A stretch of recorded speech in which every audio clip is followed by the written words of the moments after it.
So, if you were to say, going back to the Negro Baseball League, there was maybe something you wanted the audience to take away from knowing about the Negro Baseball League. Is there anything that you would say to them that I'd like for you to make sure you get from this whole thing? Knowledge of the history of the Negro Baseball League. Yeah, I think it's really to learn more about the history. I mean, see the documentary, but don't let that tell you the full story. There's so much more information from this about this history, and it's American. Don't history. stop there. Exactly. Don't stop there. Yeah. Because there's and let your kids know. Yeah. Because let the kids know to learn about this history. Sure. Because it's American history, and yeah.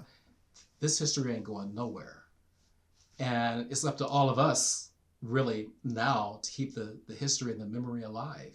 And we thank you, by the way, for doing that. Putting together this 20 some odd years of putting together this documentary, authoring with your dad this book, and all the things that you've done to help everyone understand what was happening back in the 20s and 30s and 40s and so on. We owe a debt of gratitude. Thank you. Oh, well, thank you. But just keep the memory of the Negro Leagues alive. And like I said, make sure your kids know about it and their kids. Yeah. So that this memory, this history never goes away. Yeah, I think that's important. Some great stories. I mean, that's why I got somebody like Maya Angelou saying, they call it the leagues. Yeah. I mean, who knew that other than her?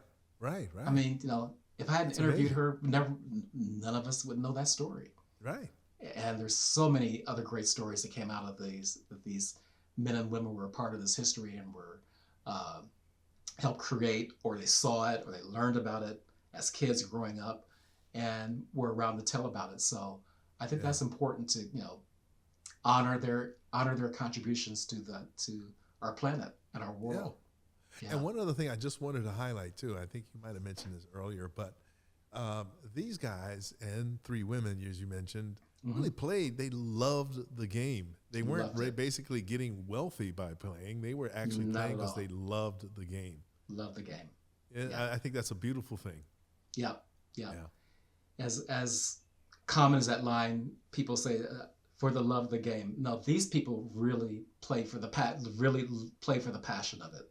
Yeah, that's awesome. Yeah, which is amazing. Yeah.